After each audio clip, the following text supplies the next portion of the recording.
is Truth Frequency Radio. No hate, no hype, no fear. Real people, real radio.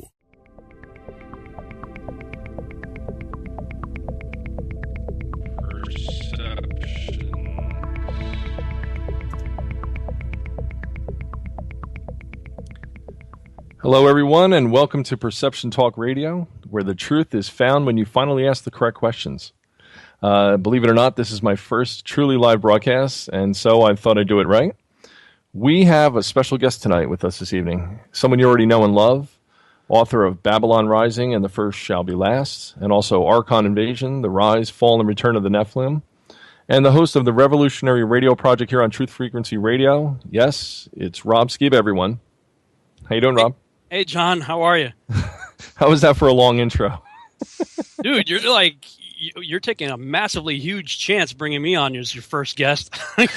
You may tank your first like the Titanic, man. We're going down, dude. Iceberg dead ahead. Well, you know, I have a backup. Just arriving here earlier this evening from the planet Tatooine at a cost of 300,000 space credits. I think he's defrosted from the carbonite. Are you warmed up, sir? I am warmed up. Yep, it's Space Cowboy Mark Sargent. And just so you know, I don't know if I'm going to be a good backup either, because, you know, Rob may tank it, but if Windows 10 gives me trouble, then you'll be talking. It's like, and what do you say? What do you think, Mark? And you'll just hear dead air. It'll be awful. So if I disappear, you'll know why. Well, I figured, you know, if we're going to crash and burn, we should all go down together. So just like the Titanic, I think that's a good analogy. But actually, I'm kind of like the odd man out, because I'm usually the wingman on this. And I'll be the first one to say that I'm not an authority on the flat Earth topic. You gentlemen have done your research and put together a lot of material on it. So I thought having you both on to discuss would be important. Especially, Rob, I think this is your first debut back on a live broadcast for interview. I'm trying to think. I just did my show again. I don't think I've been on anybody else's show since I kind of it was a short break. Yeah. I had sort of a meltdown like on August 16th. I'm like, that's it. Screw everybody. I'm done. You know. I remember something Mark said a while back. He said the first rule of Flat Club is you don't talk about Flat Club. Yep. Now I understand. And you know what? To be honest with you, nobody would fault you. Not so much for the topic of conversation, but for the people and the infighting and everything that comes with it. I think there's certain demands placed. You know, we're all looking for the truth, but some people put demands that are really too great for us to give them the answer they want or whatever. And so, you know, it takes a lot from your personal life to go up against that criticism. But I think you've done brilliantly. You put out a lot of new material, and I think you're going to reveal some new links. And well, I'm going to let you tell it. Why don't you go ahead and tell the audience what you've been working on? Well, like I said, on August, well, actually, I got to go back to April 13th. That was the first time I ever heard of Mark Sargent, and I heard him on Canary Cry Radio. I downloaded it. That was about an hour and a half long show, and I had about an hour and a half long drive to go to where I was doing my taxes. So I'm listening to this thinking this is just like an April Fool's joke or something at first, you know, rolling my eyes. And then at the end of it, I'm going, well, shoot, some of that made sense. Did you check the calendar? Was it April 1st? It was April 13th. Okay. Just a few days. Yeah, it was. Well, I don't remember what day they actually did the broadcast. That's the thing, because it was like it was an archive broadcast. It was like Groundhog Day. It was April 1st, a week later. It could be. So after going and doing my taxes, I thought, yeah, I'm going to listen to this again. So I listened to it on the drive back. And then I'm like, come on, you know, this really. So I started doing some research on my own. And now, before I even listened to that, I had people on my Facebook page hounding me for months trying to get me to look into it. And I had the same reaction everybody does. What are you, crazy? This is stupid. It's 21st century. This is insane. Come on, knock it off. But after hearing Mark on Canary Cry and then watching Flat Earth Clues and several other videos that, of course, populate in the suggested videos column there on YouTube. Sure. I was very intrigued, and at first I kind of set out to debunk it, and did like a lot of people do. We have all seen the pictures, right, from space, but as soon as you start looking into that, you find out they are either all composite images or paintings or just outright fraudulent or questionable at best. Mm-hmm. And then the next thing I did, I come from a very much a Christian background, so I consulted the scriptures, my source for truth, right? And anytime I do this type of research, I really try. It's hard because we all have our own personal biases, but I try to come at it as freshly as I can. I'm like, okay, I'm gonna put all preconceived notions aside, and I'm just gonna read the text and see what it says, as if I'd never heard anything about a ball or globe or sphere or anything. And wow, at that point, I was stuck because you cannot get a spinning heliocentric globe ball out of the scriptures. You just can't. And I tried every which way to see if I could, and it's not there. And at that point, I was stuck because I've built my entire ministry on saying the Bible is my source for truth and I can take it literally. But if you take the Bible literally, welcome to the Flat Earth Club. You can't get out of it. And it gets even worse if you happen to dabble in some of what I call the biblically endorsed extra biblical texts, such as the Book of Enoch, which is an absolute slam dunk for the flat earthers. Now, I want to say something. You just gave me a thought on this. I know a lot of times in forums, whether it's conspiracy circles, whatever, whenever somebody brings up the Christian aspect, there are those people who are atheists or agnostics. They roll their eyes and say, oh, I'm not even going to listen if you're going to start quoting scripture and so on and so forth. Sure. However, if it's proven that the earth is flat, I think it's going to bring atheists, agnostics, and Christians together on the same level playing field, so to speak, because now we have to address, as the whole human populace, okay, now where the heck are we? Because before, we were all kind of coexisting, even disagreeing on a round earth, right? Yeah. But now with limitations of a flat playing field and possibly a dome containing us, we have to start looking at this as if, the Christians are going to have to ask, well, why did God put us in a dome, in a containment? Atheists and agnostics will say, why is there a physical structure around us? What is this reality? Not to detract what you're saying, but how does that tie in? Because you mentioned Exodus. What solidifies it for you now with the Bible? Book of Enoch. I'm sorry, Enoch. I'm sorry. Yeah. Well, to your point, though, when I said, screw it, I'm done, let me just kind of back up and address that real quick, because I have been on the public scene since about 2010, very outspoken on radio shows and whatnot about different subjects. And there's no shortage of controversial topics that I have dealt with over the years. In fact, it seems like everything I look into happens to be controversial. And, any type of controversial subject is going to bring a certain measure of resistance. But I have to say, nothing has the level of resistance that this does. And it's not just pushback. It's like vitriol. It is like, and I joke about it. I'm like, if you want to see a freak show, just mention to somebody that you're looking into it and watch what happens. Bring popcorn because you're in for a show. Oh, yeah. Because people will definitely get in touch with their inner psycho almost instantaneously right in front of you. Yeah.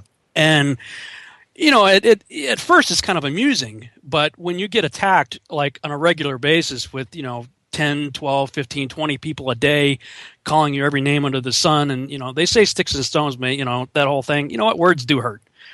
And when that's all you hear, the very vocal minority, you finally just like, what, this isn't worth it, So I August 16th, I'm like, okay, I'm done. But then a really crazy, cool thing happened. I got flooded with emails and phone calls and Facebook messages and all kinds of stuff, and very supportive. And a lot of people are like, what are you doing, man? Because I've put out probably 20 hours worth of videos now, and I don't know, however many 100 pages of stuff. And can I say something real quick? I think I actually went on one of your channels on your YouTube, and I said something like, Jesus will forgive you more than once. I said, but the internet is less forgiving. You can flounce only maybe once, and then it's like the boy who cried wolf. So I'm glad you've come back. Yeah. I think a lot of people are. Well, thank you. And that was the message that came back is like, hey, man, what are you doing? We love your site. We love what you're doing. We may not agree, and I don't even agree with everything yet. I'm going to tell you right now, I'm a questioning globalist. However, my evidence for it is rapidly dwindling to almost nothing. Not to be confused with the globalist elite. Well, that word has taken on a brand new meaning for me. Right. A whole globalist agenda, it really has. But when I got, just so much positive, encouraging emails and testimonies, and you want to talk about atheists, I had several, probably at least a half dozen or more, write to me that have said to me that they have either now been open to the idea of entertaining that there may be a God out there, or have given their life completely over to him and had a radical life change, and they're like, dude, you can't stop, So that really surprised me. Of all the topics, that would reach an atheist, that would be it. But I've had lots of them. In fact, it prompted me to put together a page just dedicated to testimonies. And if anybody's interested, they go to testingtheglobe.com/testimonies.html. And that's just a handful. That's just what I had time to cut and paste the day I put that page up. And you know what? I think the reason why people get so upset, or like you said, like they react so violently against this subject, is because unlike finding out that you're paying too much in taxes, or the New World Order is controlling every aspect of your life, a lot of people will just shrug their shoulders and say, well, that's just the way it's always been. This topic, you can't just shrug your shoulders. You can't just shrug it off. Because like yourself, like Mark, and Mark, you may want to comment on this, you would have dispelled this. You would have proven it for what it is, but you haven't. Nobody has. Yeah, I would have if I could have. And if I might interject, just what Rob was saying, Star Gods, I think, voiced it pretty well, which was he goes the being open-minded. People will say they're open-minded all they want. He goes, I got something that'll test you. It's called flat earth spray. And you spray it in their face and you see what happens.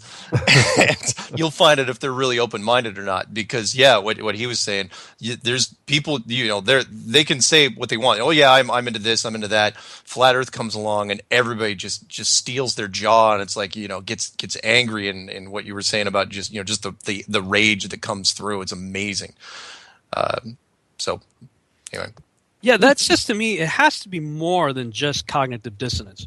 Yeah. There's got to be something, if I may say so, a spiritual aspect to it, because it's like a demonic something just comes out of people. And from the Christian perspective that I come from, I'm kind of putting people on the carpet right now saying, look, I listen to people say this all the time from the pulpit, whether you're talking about a pastor or a quote-unquote Bible scholar or what have you, evangelist. A lot of people are prone to saying that they take the Bible literally.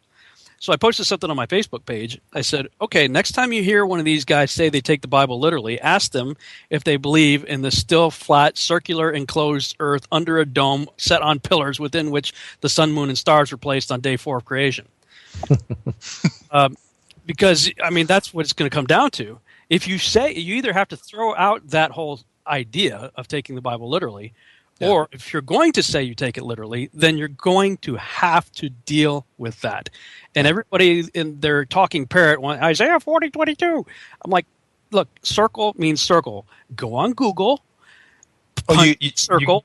You got to phrase that one. You got to tell us what that one is, by the way, just so the audience knows. Yeah, that he sits on the circle of the earth. Yeah. And in fact, I'm going to just go ahead and pull it up here. Punch it up.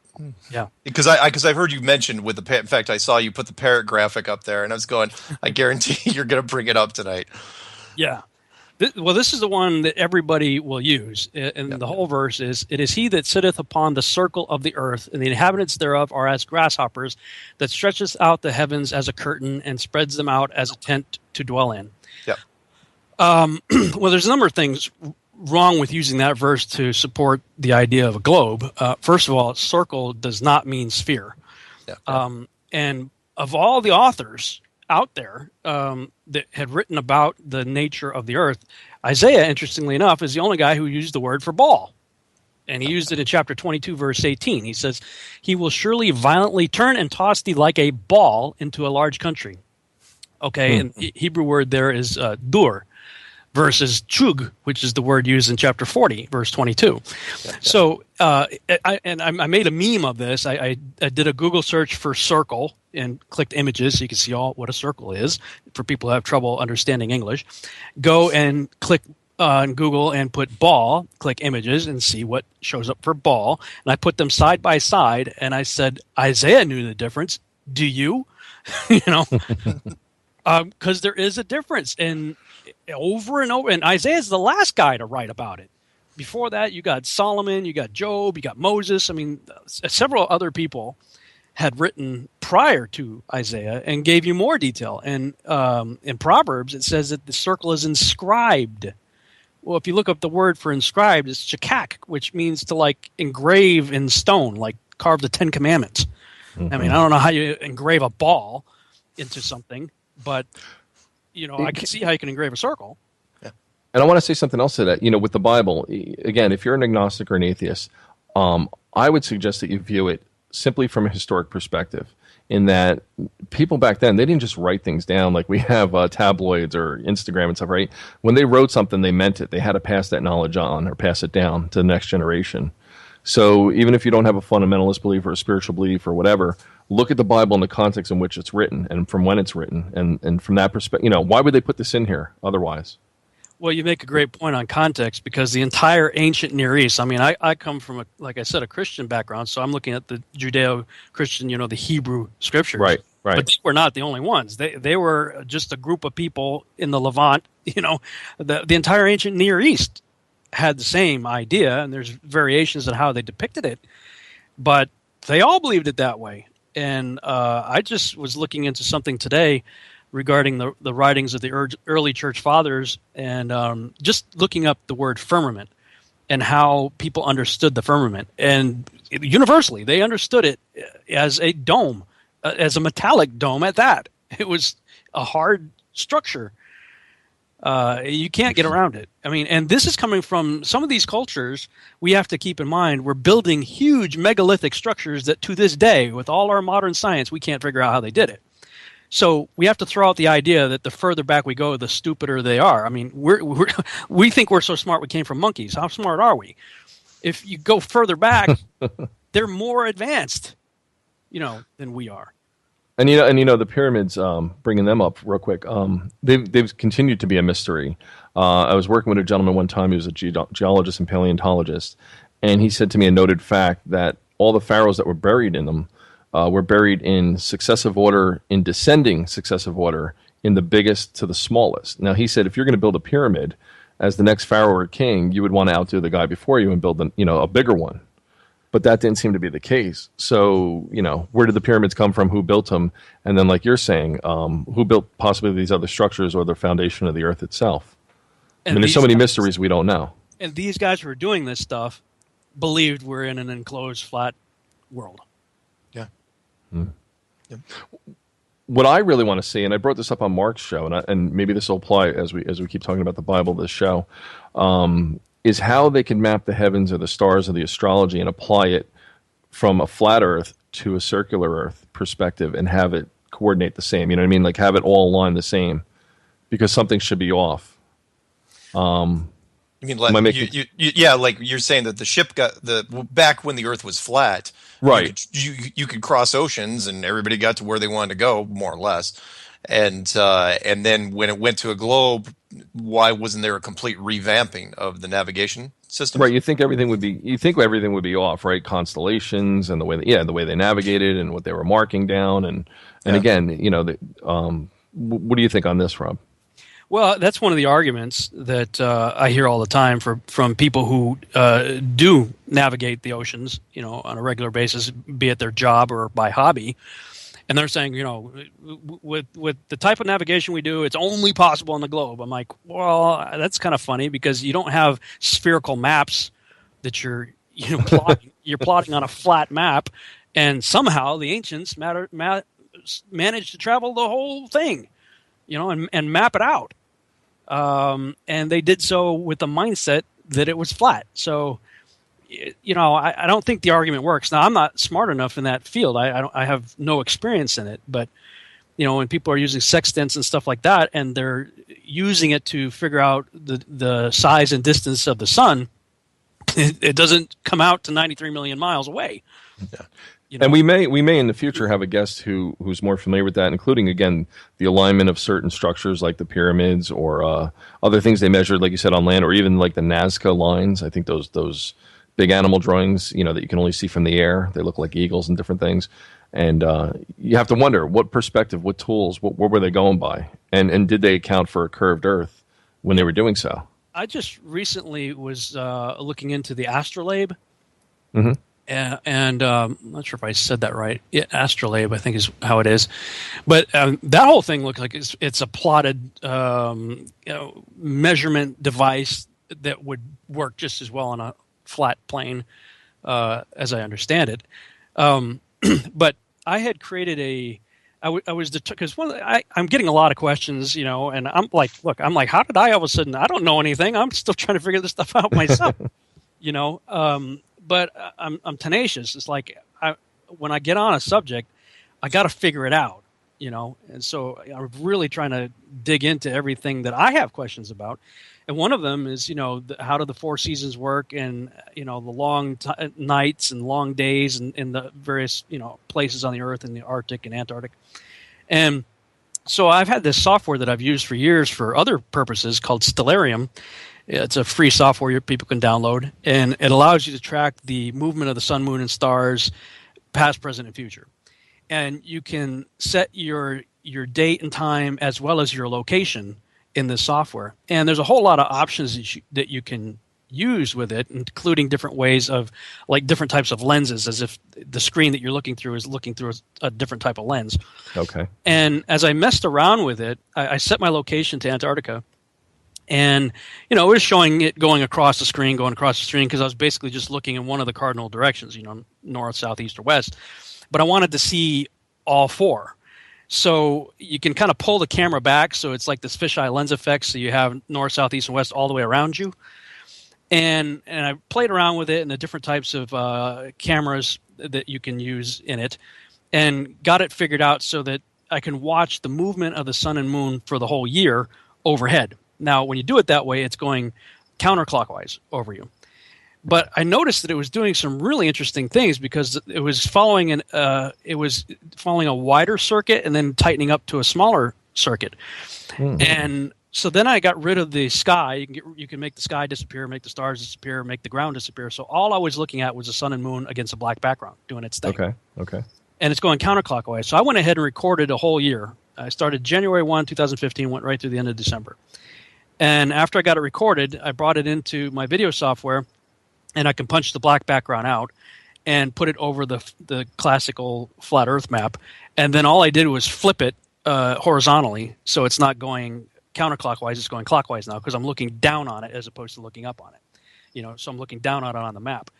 And when I did that, I was absolutely amazed at what happened, because here's this globe-based heliocentric software, perfectly illustrated, at least to my satisfaction, in my mind anyway, how the four seasons work on the flat Earth map. And what really astonished me is, after I did that, I decided to compare January with June. Mm-hmm. And what you see is the sun is on a much tighter circle on the flat Earth map in June. And the other one, it was on a much wider circuit. So in other words, it was closer to Antarctica in one and closer to the North Pole in the other. But what really astonished me is it actually speeds up. The sun actually speeds up because I have June and January perfectly synced. So you see that January 1 and June 1 and the hours in sync. So it's the hours, the time is in sync. But the only way the sun could maintain the same 24-hour time period in sync with June would be for it to speed up. And that's exactly what the software did. I didn't do anything. It almost sounds like Swiss precision, as if the whole thing is a mechanical or a clock. It's a clock. I saw that animation you made, by the way, Rob. It was brilliant. When I saw what you recorded there, and I was going, wait, what am I looking at? And by the time the year had finished, I was going, holy smokes. Yeah, exactly what I thought. I was going, this thing is very, very well built. Yeah, I just had a hunch. I had a theory, tried it out, and it just worked like clockwork. It's going, holy cow, that's amazing. Well, let me ask you this, because we're coming up on 1 minute till the break. What vantage point, because now we're talking about space a bit here and the moon and other things, what vantage point do you think is finally going to solidify whether we live on a flat or a round Earth? That is, do we need to go into space? And if so, are they preventing us from? Because men of industry, men of technology, like everybody from Tesla to the Wright brothers, everybody's made advancements, right, at every level, even the German scientists. But for some reason, Elon Musk, none of these guys, they had a bunch of failures with the SpaceX program. Nobody's getting up into space. So I'll pose it to both of you guys. Do you think the answer is going to be found here on Earth, or is it going to be found when we finally get up at a certain altitude? Well, Go ahead. 30 Rob. seconds. Go. Do it in 30 seconds. Never going to do it. Just going to say, looking at the time, that's not going to be. No, we can come back and talk about this, but I just want to see. After the break. No, what do you think? Sky or Earth? Do you think we're going to figure it out, or do you think NASA's going to spill the beans? I don't trust NASA as far as I can throw them. All right, hold that thought. We're going to the break.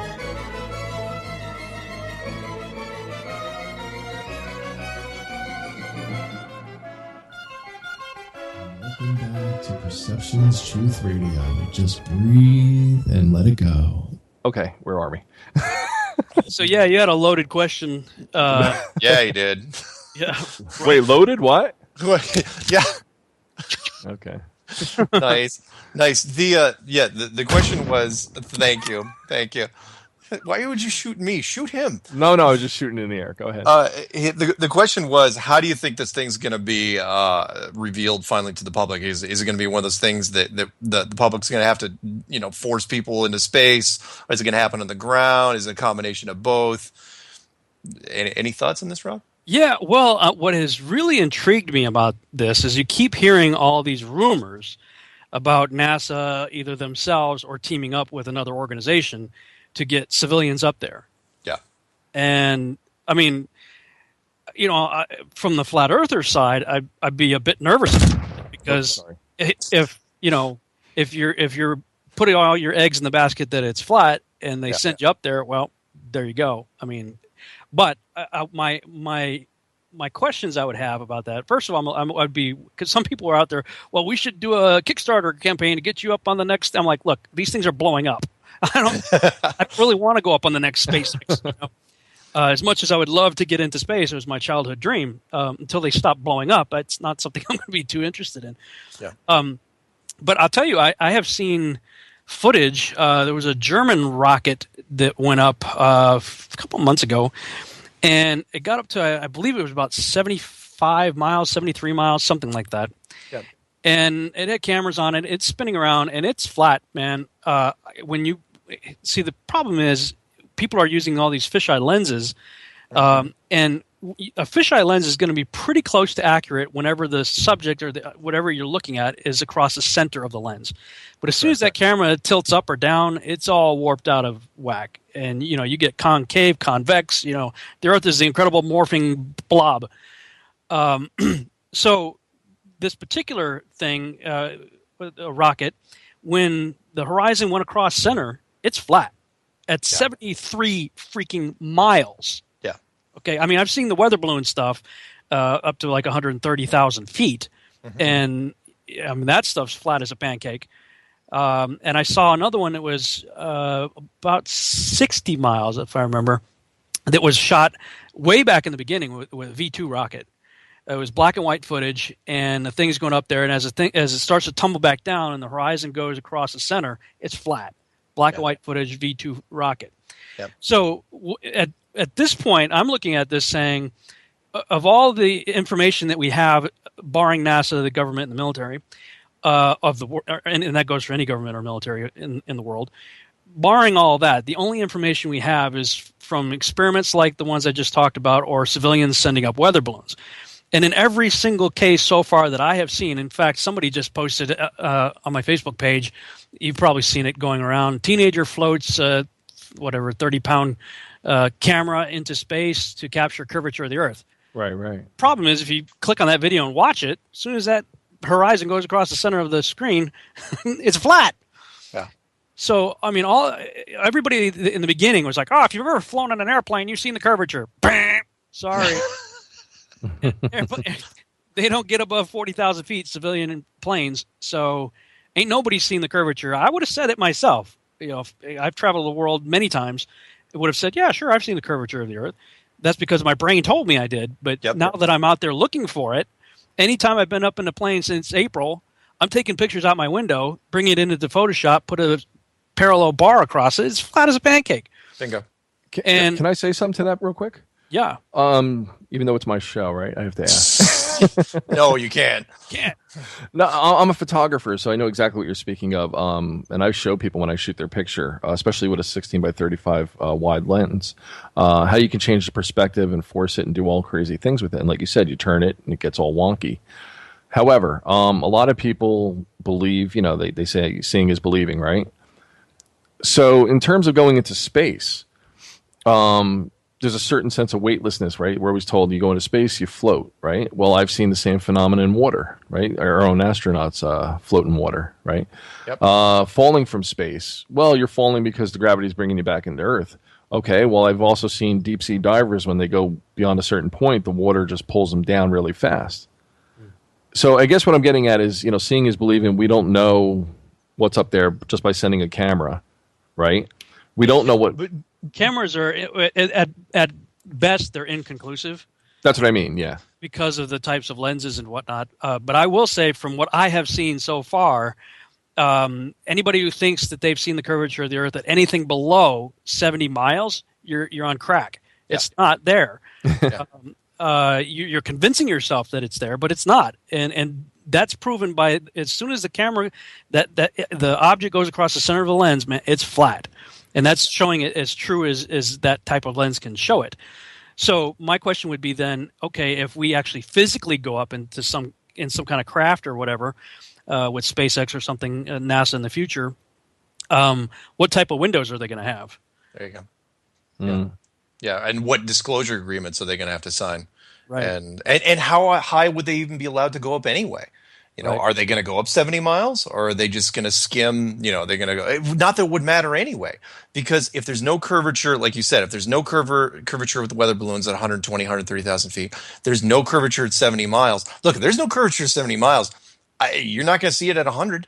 You're probably not going to see it at 200 because it's probably not there at all. And to your point, Jonathan, yeah, sometimes you can't. It doesn't necessarily tell us what we see, but it does tell us what we don't see, which is at this point. And me, I like a little bit of a curve and a warp in my model. I haven't seen anything. I haven't seen any curve, even the slightest amount of curve. So is it possible that the pure flat earthers were right along? This thing's tabletop flat. It's very possible. But that said, I mean, if there's a dome, though, if there's a firmament, right? Yeah. What altitude do you think it's at? And what is the composition up there that's creating this so-called space? Because even our own atmosphere, right? People think, oh, we breathe oxygen. It's like, yeah, but that's only like, what, 12 to 20%? It's mostly nitrogen. Like, what is space even comprised of? Or, you know what I mean? So you get to that ceiling level, and then what? Maybe at that ceiling level, you're only going so high, you can't see beyond the horizon, or the extent of how flat the Earth is, because it's too shallow. It's kind of like when you go up in a tall building and you try to see down to the street, you have to put your face right against the glass. To get that perspective. But yeah, well, I mean, if you go by, and Rob should chime in on this, but if you go by what Jeffrey's model, Jeffrey Grupp, who is on Strange World a while back, he says that the dome / firmament is way bigger than most people thinks it is. That it's like a salad bowl over the top of a coin. It stretches way out. But that's just he's speculating. But I like where he's going with it. Yeah, I built a model just recently. In fact, for the sake of this conversation and wherever we may go with it, you can go ahead and go to I just built a page literally 10 minutes before we got on the air. I finished it. But if you go to testingtheglobe.com/3D model, that's a new model that I've been working on based on the text. I'm trying to conceptualize what I'm reading in the various texts and doing the best I can with it. Now, I didn't show it particularly expansive. It's probably a lot more shallow than it actually is. Because as I got to thinking about this after I built the model about a week ago, it's got to be quite a bit bigger. The dome has to be quite a bit bigger than what I have depicted here for the planets to make any sense. Stars are a whole other issue. And I'll tell you, some of the things that have kept me clinging to the standard model, if you will, were things that I couldn't explain at first, at least when I was looking into it. That was things like the Coriolis effect, the lunar eclipse, comets and meteors and asteroids and that sort of thing. I didn't quite know what to do with that stuff. But then I started doing a lot of looking into the works of Tesla and the ether, and all the ether stuff seemed to really, at least in my mind, settle the Coriolis effect. Then I found a whole bunch of ancient writings regarding these dark orbs, if you will. Modern science is always talking about dark matter. Mm-hmm. Well, in particular, it was in the Hindu writings of these dark orbs that are also part of our system. And it was their belief that that was what caused the eclipses, or at least the lunar eclipse anyway. Solar eclipse, if it's the moon going in front of it, I mean, okay, fine, it still works in the flat Earth model. But the lunar eclipse was a big one to try to figure out. And then when I was reading Zetetic Astronomy and several other books, back in the 1800s, from 1865 to about 1901, there were several people writing about this stuff. And of course, Samuel Robotham did Zetetic Astronomy, and in that book, it was either that one or Terra Firma, I forget which, but whatever. They had several, quite a number actually, of documented historical cases as recently as the 1800s of lunar eclipses going blood red lunar eclipse while the sun was still up on the horizon. Wow. So right there, that immediately obliterated the modern science view of how the moon turns blood red. Everybody's talking about the next blood moon coming up, and it's supposedly when it goes into as the cone part of the shadow of the Earth. You got the sun on one area, the moon's on the other side of the Earth, and the Earth's in the middle, and it goes into that cone shape of the Earth's shadow on the other side. That's what supposedly makes the blood moon. But that doesn't work if the sun's still up, and there have been several historical cases. So I was like, okay, I mean, these are documented cases that I guess people could look up in old newspapers or whatever. That's what he was quoting. So I had to look for another alternative. Okay, if that's not how the lunar eclipse happens, how does it happen? And that's when I stumbled across some ancient writings, and I forget the names of them. But anyway, that at least in my mind solved that problem. But then I had the issue of the comets and the asteroids and the planets and all that. How does that work? And, if we're in a dome, then obviously they're still there. I mean, we've seen them. I've looked at them through telescopes. I've seen the moons of Jupiter and the rings of Saturn.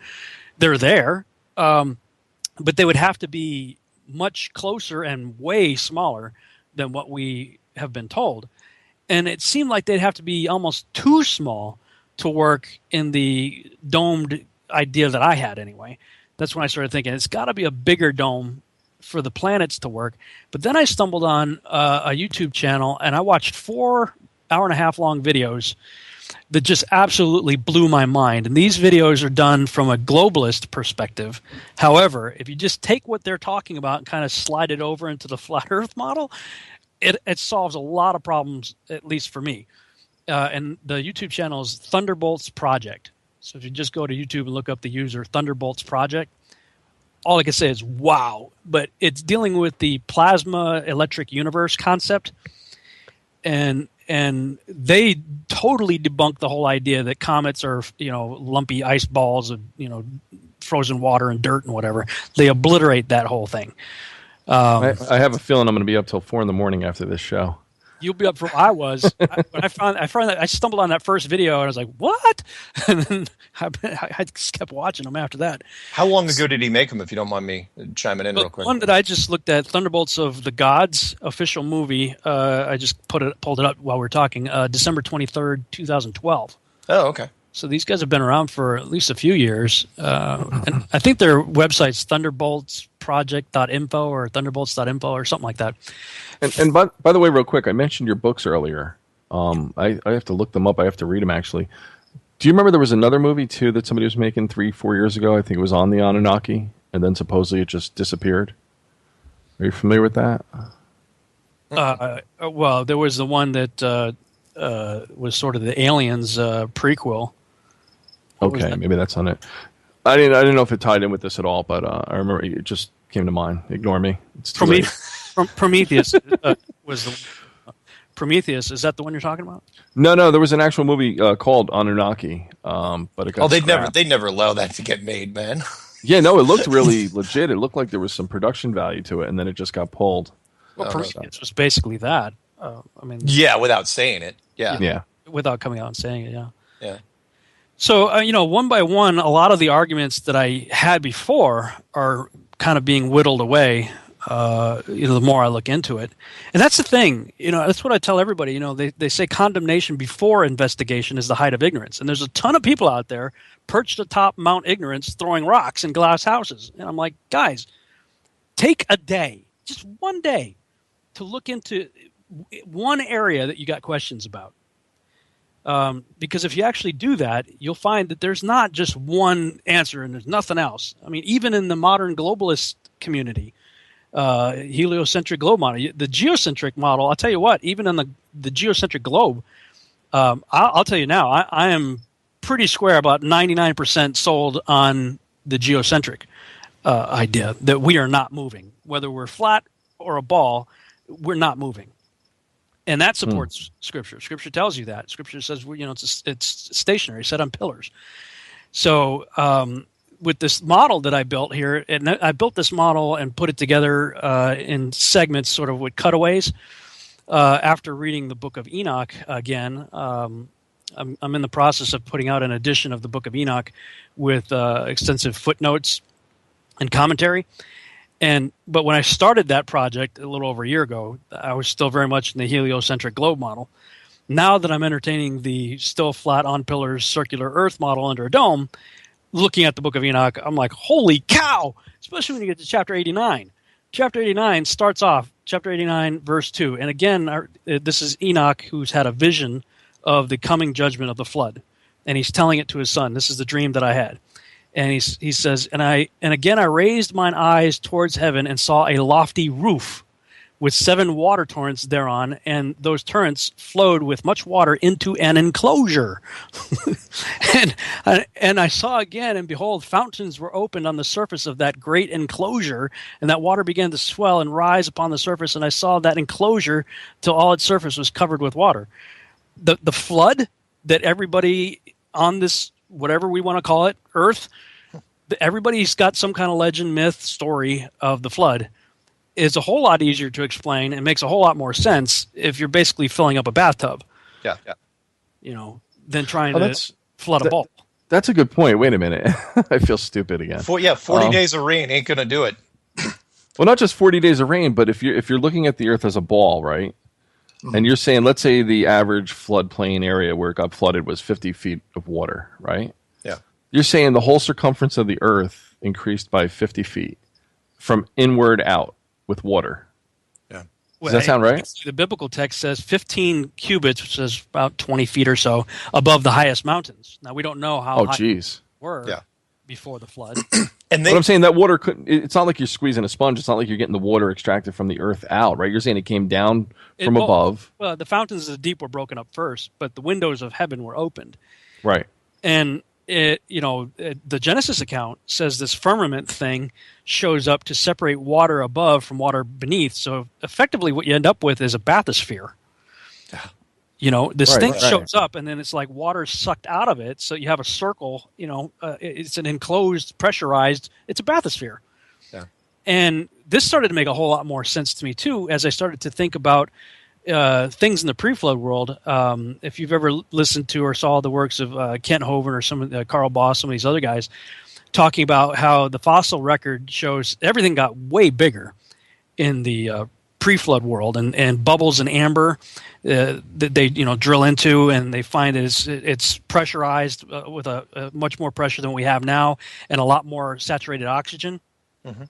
Well, if you've got this water over the bathysphere, that's going to create pressure inside the bathysphere, and if you open up the windows and pour some of that water in and flood it a little bit, you don't need a whole lot. All you need is, because depending on how big that dome is, it's very little water that has to come out of the top to go down to fill up the bathtub, but that would have decreased the pressure, because some of that water would have left from above you and gone down into you, into the enclosure.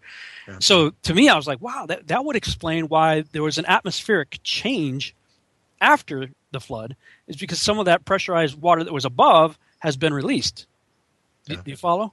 Yeah. No, absolutely. And they hinted at that. I don't know. Rob, did you ever see the the Russell Crowe Noah that came out. Yeah. Yeah, they kind of hinted at the end when the rain was falling. It was like the rain was getting harder and harder, and then all of a sudden there was something coming down that was way bigger than rain. It was like, like blimps were just throwing entire rivers of water from up above. Yeah. And you realize there, it's like, well, that's not from clouds.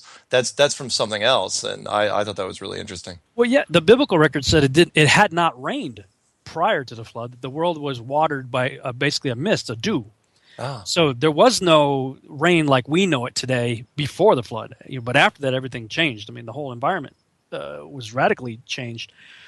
But, as I'm going through all these texts, they're making a whole lot more sense because they were written, the people who wrote it were writing from an enclosed, flat, circular Earth model. That was their mindset when they wrote it. So when we try to kind of force our spinning heliocentric globe model onto this text, you have a lot of problems with it. If you're willing to let that go and let the text say what it says, wow, it paints a much different and much clearer story, in my opinion. Yeah. I mean, most people, though, believe or, been told that the Earth became round when Galileo discovered it? Or was it prior to that? When he started to say the sun, Pythagoras, some of these early guys had ideas, and Eratosthenes, and people. You get all these videos being sent to you. 10 reasons why we know the Earth. Case closed, 100%. Rip. Case closed, and it's like I look at them now, and even before I even really got started on all this, I had decided, you know what, I'm going to sort of play devil's advocate with you, Will, or just flip the board and look at the other, look at the chessboard from the flat Earth perspective, and see if I was a flat earther, how would I argue against these 10 points that we know the Earth is a globe, and I found that, and this is early, this is like April 15th, early, April 16th. Yeah. I was able to, I think 8 out of 10 of them were easy to debunk. Mm-hmm. Like one of them's like, well, you can make a right angle triangle on a ball. That proves where the Earth is a globe. I'm like, no, it just proves that you can do a right angle triangle on a ball. It doesn't prove anything. Right. I could draw a circle on a pyramid. That must mean the Earth's a pyramid. Yeah. So what? I was like, really? That's an argument? And the number one proof we know the Earth is a globe is we have the pictures. And that's where it all fell apart for me. I'm going, oh man, we don't have the pictures. All right, when we come back from break, let's expand on that.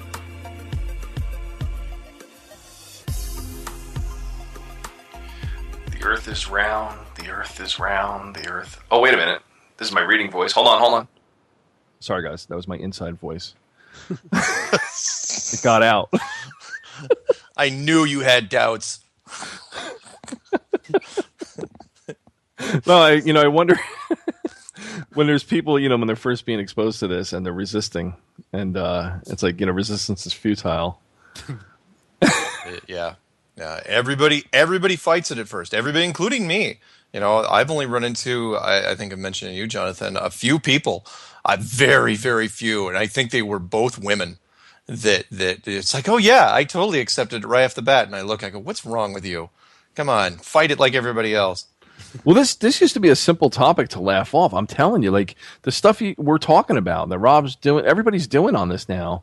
It used to be a simple saying, wait a minute, I've seen pictures from space, I've seen a globe, I saw them land on the moon, and that was the end of it. And now it's like, what? Internet science? What? Before we let Rob roll with this, I've got to mention that it's still strange for me, the fact that we're talking about this, and that we've been talking about this show after show.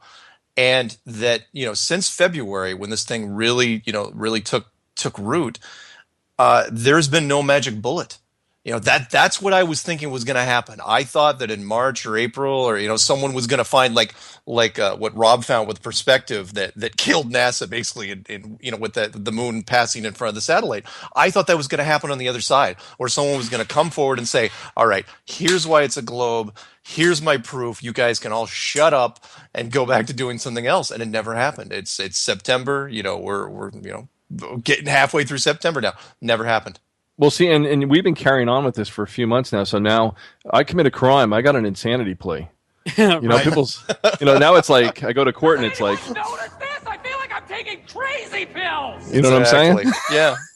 Exactly. So that is a good cop out because I just last week I had to have a plate and 8 screws taken out of my foot. I had surgery 2 years ago and the screws were bothering me, so I'm a lot less screwed up now than I used to be. Oh, you know, I don't have a drum snare or sound effect yet, but I'll have it for next week.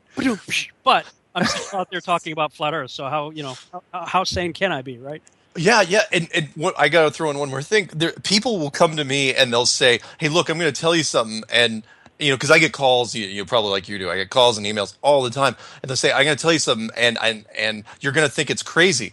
And I'll get this pause on the other side. I was going, "You realize I open with flat Earth?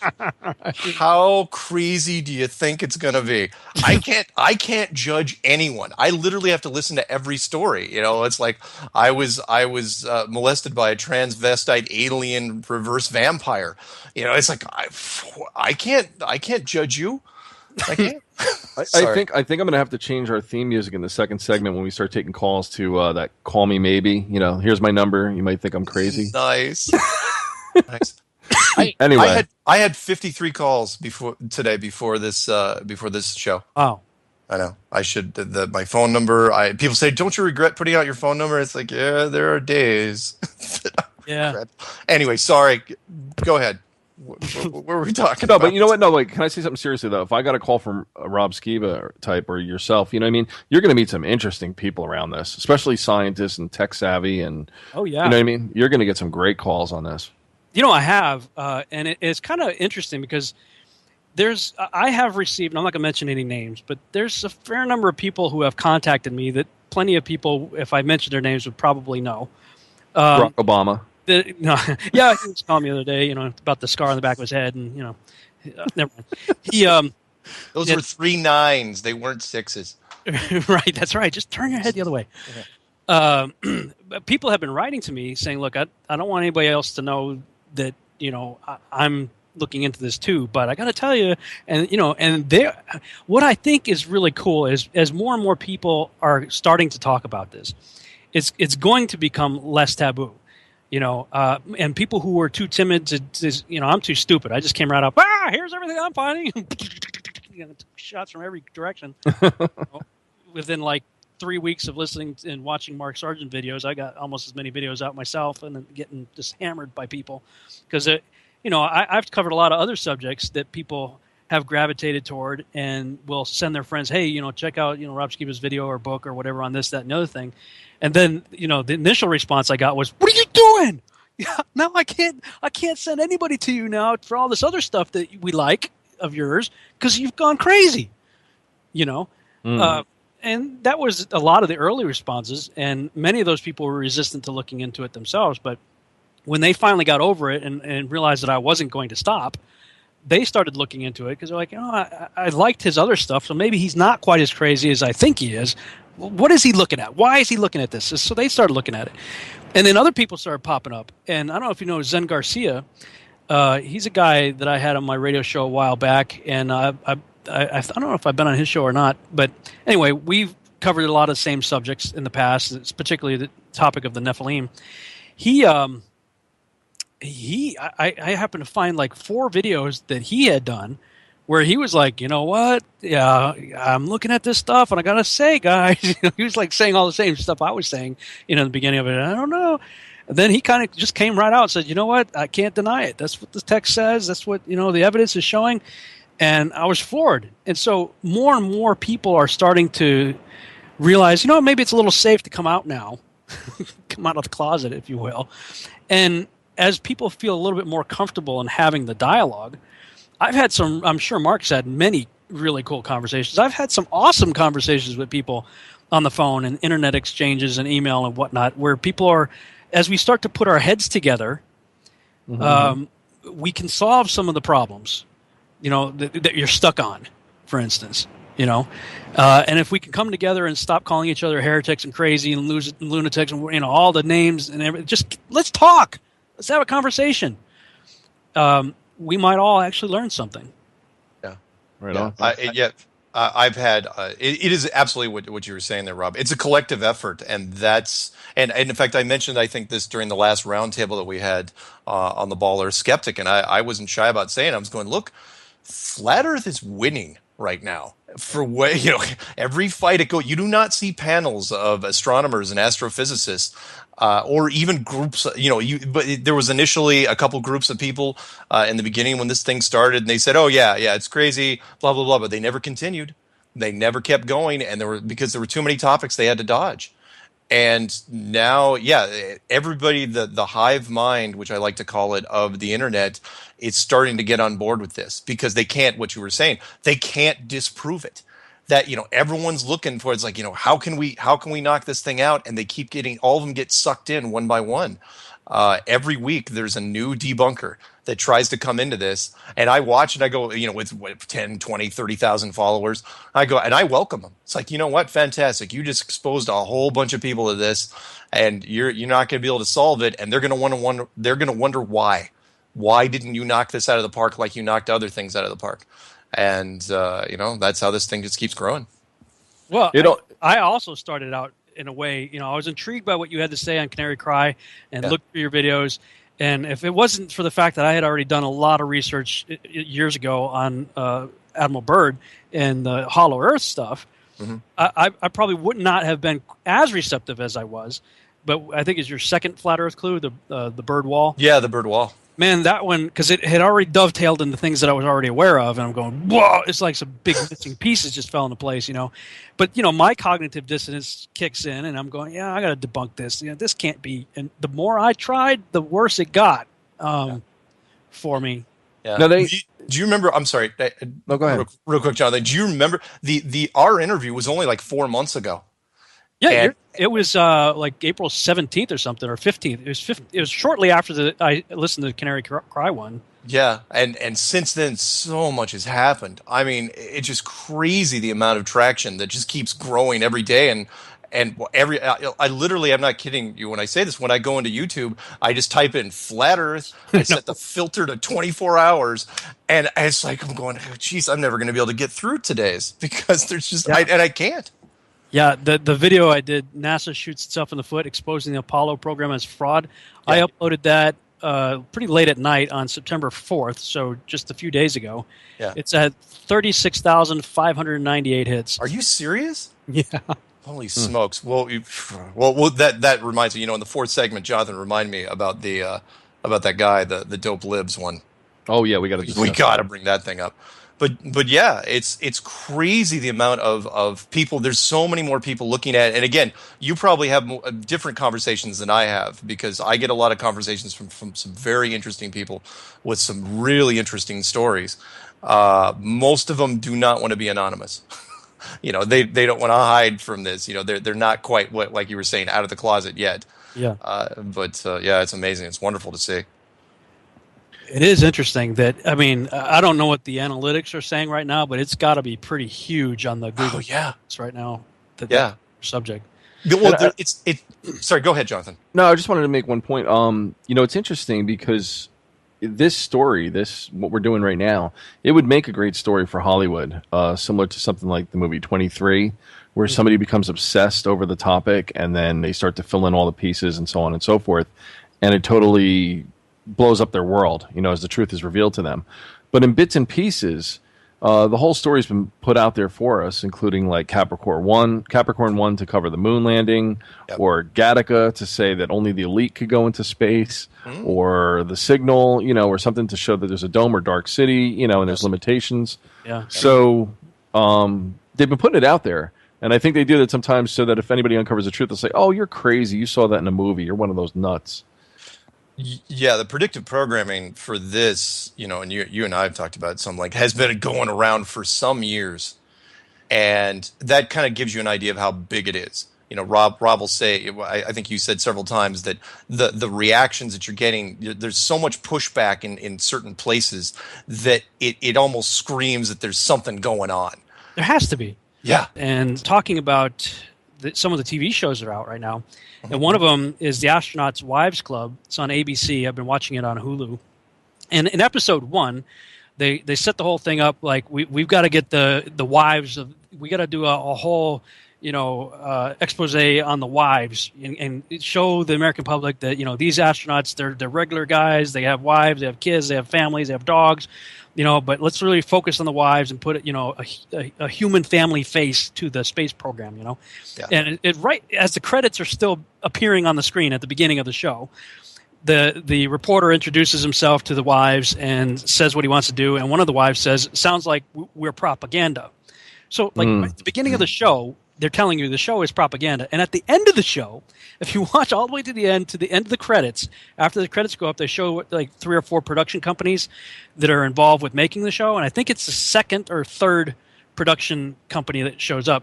It's Fake Empire, and it's got a hand drawing of people looking up into the sky and one of the space capsules coming down with a parachute. It's their logo. Wow. And it's Fake Empire. You're like, really? Seriously? Wow.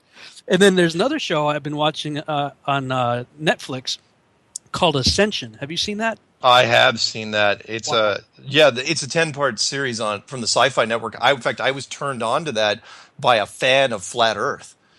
And how far are you in? Oh, I'm sorry. It's not a 10-part series. It's a giant 2 or 3-part series. I was thinking I think there might be 6 episodes, but it's whatever it is. They kind of capped it at that. I don't know if that's the end of the season. Yeah. That's it. That was it. But did you get to the part where I got to the whole thing? Yo, okay. So you saw it. Yeah, I saw that. I was going, because I was going, why did this fan send me, this thing where the spaceship was the top, the bridge of the spaceship was literally between 2 giant planetariums, and that all of space was being faked. And he does that little monologue thing. I was going, oh my God. I know. I know. I'm watching this going, holy cow. I mean, it was like kind of an amped up, cooler version of the Truman Show. Yeah. Wow. Oh yeah. And there was a guy, in fact, the guy that sent me this, I go, wow, that's really cool. He goes, you know what's cool? He goes, and they'll never do it in the States, but they did it over in Great Britain because Great Britain kind of laughs at our space program. Was they did a I think it was like a reality show called, I think, Space Cadets. And what it was kind of like a version of Punk'd, where basically they took these people, right, and they said like they won some sort of prize where they were going to send them into space, like Virgin Galactic or SpaceX and everything. Yeah. And they were going to train them and do all this stuff, and they were going to put them in a capsule and black everything out, right? But the whole thing was a punk. They weren't going to go anywhere. They were literally going to, from what I understand, they were going to send them on a fake space mission. And I don't know if it actually aired, but they were recruiting everybody for this. I was going, I think that hit a little too close to home to where, all of a sudden, they think, oh, hey, I'm in orbit, right? And they open the doors. Oh, no, you're not. It's like, what? Space, the final frontier. Man has been traveling here since the 60s. All of them brave voyagers, highly trained astronauts, not everyday people. Until now. Our mission, to take ordinary members of the public, put them through a rigorous training regime on an isolated Russian military base, and then blast them off into space. Or so they'll think. Unbeknownst to them, they'll never actually leave UK soil. The scene is set. The countdown to launch has begun. Will the contestants even want to go into space? And if they do, will they fall for the biggest practical joke in television history? We're about to find out in Space Cadets. It's Space Gym, but not as you know it. So what are we trying to achieve here? We have a 2-part mission statement. Part 1, we must convince a group of people that a large field a stone's throw from Ipswich is in fact a Russian space training facility.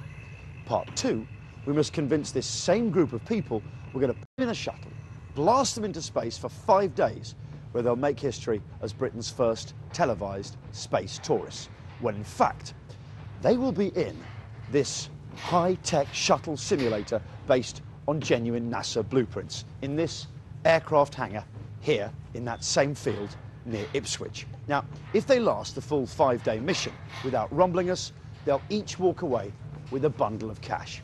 This is the most elaborate and expensive hoax in British TV history. After months of auditions, 9 contestants and 3 undercover actors were taken to an airfield in Kent. You are about to become the very first televised British space tours. You get it. On you get. They were flown around the UK in the dark for 4 hours before landing at our fake space training facility in Suffolk. Добро пожаловать на российскую военно-космическую базу Крымск. Thankfully, they were convinced by the whole illusion and quickly settled into Russian life. Nastrovaya. And this is where they're all praying they'll end up, aboard this state-of-the-art space shuttle simulator. Welcome to Space Cadets. Yep, it may not be in Russia, it may be incapable of leaving the ground, but it really is an impressive bit of kit, even if all these amazing-looking buttons do actually nothing. Fire, fire, death, death! Nothing. 3 of the Space Cadets, boldly led by our undercover actors, will be sitting here on Monday night thinking they're being blasted into space for a 5-day mission. Would it convince you? I don't know. I mean, I'm looking out the window just there. I can see the sort of projection of Earth. It's kind of convincing, but I'm really, really not sure. I don't know. You know, it seems real enough in here. It's just whether they get the special effects right. What I do know is that no expense has been spared to convince them the whole operation is above board. We're getting to the point technologically, where we can really fake just about anything. Yeah. And that's why, I have such a hard time with looking at video footage or still imagery. And I just wanted to add this part to this show. It was not actually something that I pointed out during the interview, but as I was editing this, I saw a video that Journalism put out, so I want to talk a little about that right here and just insert this into this video for your consideration. He basically found Mars right here on Earth on Devon Island, which is just off to the west of Greenland. He was saying that it was Greenland, but it's not actually on Greenland. It's Devon Island. And I did some poking around on there too. I wanted to check it out for myself. And actually, as I was looking around, I actually saw a picture. It said the Houghton crater, Haughton crater, Mars on Earth, Devon Island. And, you look at these places and just imagine zooming in on these places and putting a red filter on it. And what do you know? You're on Mars,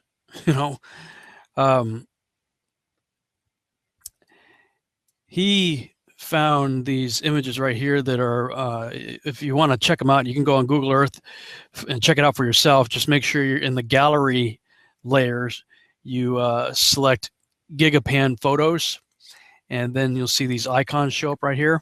And so if you click on these Gigapan images, I mean, just even without doing that, this looks like the surface of a weird planet, let's say Mars, just turn it all red and it looks just like Mars. But if you click on these things, you get these panoramic views. It'll zoom in for you right into Google Earth and then show you these panoramas. And they are really interesting.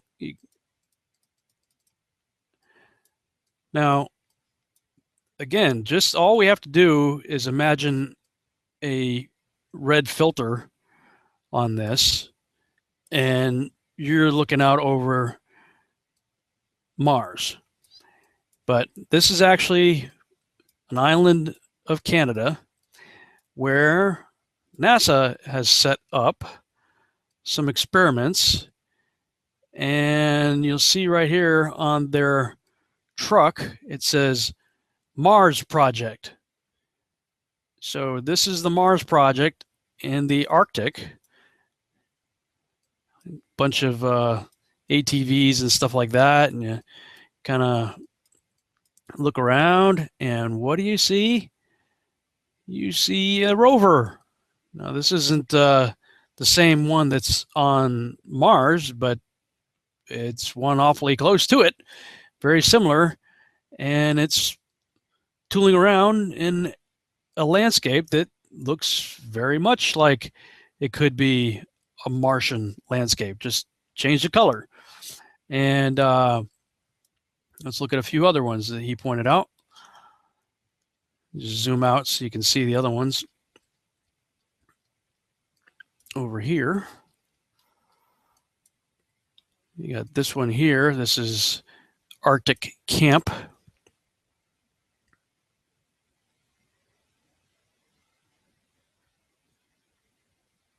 And sure enough, in the Arctic Camp, you can see that they've been here for a while, looks like. And they've got all kinds of antenna equipment and stuff like that for communications, I would presume. There's a NASA truck again, Mars project. You know, I mean, this landscape out here looks an awful lot like Mars. Now, this back here, I believe, is for training purposes. The astronauts can set up shop in there and simulate living in Martian conditions, I guess. So fair enough. You know, this is a good training ground, but it also could be a really excellent set for more than just training. It could be for deceiving. I mean, Stanley Kubrick would be proud to have a set like this. I mean, he would have been really jazzed, I think. Imagine what he could have done with, you know, a shot like this for a Mars landscape, right? A practical set. We'll look at the one more here. This one right here.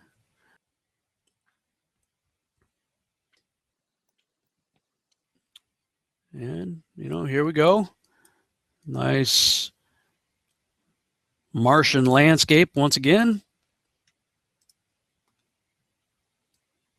And here's our little rover guy. Doo-doo-doo-doo-doo. Looks like a different one, maybe. Tooling around in the Martian landscape. So, I mean, it's this sort of thing that, okay, it could be innocent. Sure, could be. Maybe this is just, you know, all for training purposes, trying to simulate a similar environment and cold temperatures and stuff like that. I get it. But then again, it could. I mean, it is at least plausible for them to be using a place just like this. And there are a whole lot of images. You just do, you know, fake Mars images or fake Mars pics or whatever on a Google search. And you'll see a lot of people out there are really taking a look at the Mars pics and showing that they very well could have originated right here on Earth just with a red filter on it. And we also know that Apollo 11 was faking pictures through the round or oval window of their capsule, trying to make the Earth look like it was a globe by taking a picture through a round window. Unfortunately, we only have one window that has a view of the Earth, and it's filled up with a TV camera. So your view now is probably better than ours is. Roger, we copy. 11, Houston, if you could comply, we'd like to see some smiling faces up there. If you could give us some interior views, I'm sure everybody'd like to see you. Over. Okay, we'll reconfigure the TV for that. Roger.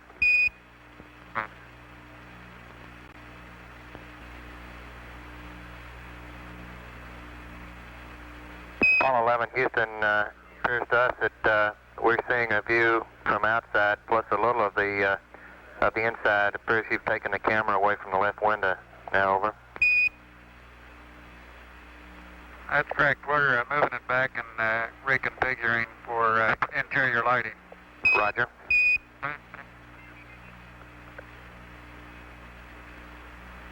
We can still see the Earth through the left window, and it appears that we can see a floodlight off to the left, either that or some sun shafting through the hatch window.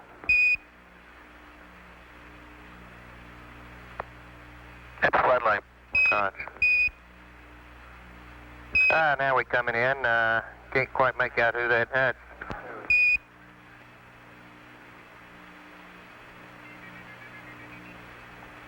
That's Big Mike Collins there. Well, you got a little bit of... Yeah, Hello there, sports fans. You got a little bit of me plus Neil's in the center couch, and Buzz is doing the camera work this time. And I proved the same thing could be done. If you go to my Testing the Globe website, testingglobe.com, and go to Easy Globalist Arguments to Refute, and if you scroll down on that page, you'll see some pictures that I had taken. This right here was taken out of my Spirit Airlines flight on the way back from San Diego to Dallas at about 37,000 feet. I was taking pictures out the window, and just the way that the camera adjusted itself, I was using my iPhone. So it focused on the background image back here. It made that nice and bright, and the foreground was out of focus and dark. Well, I mean, you don't have to do a whole lot to that image to make it look like something that it's not. You know, add a red filter to it, put a little bit of a glow around it, throw a space probe or a satellite or ISS over it if you wanted to, and what do you know? You got something that the average person could easily be deceived by. This is New Mexico at 37,000 feet. Or it's Mars with a space probe in front of it. I'm just saying it's really easy to, as Ben Kenobi said, your eyes can deceive you. Don't trust them. And with modern technology today, it's even easier.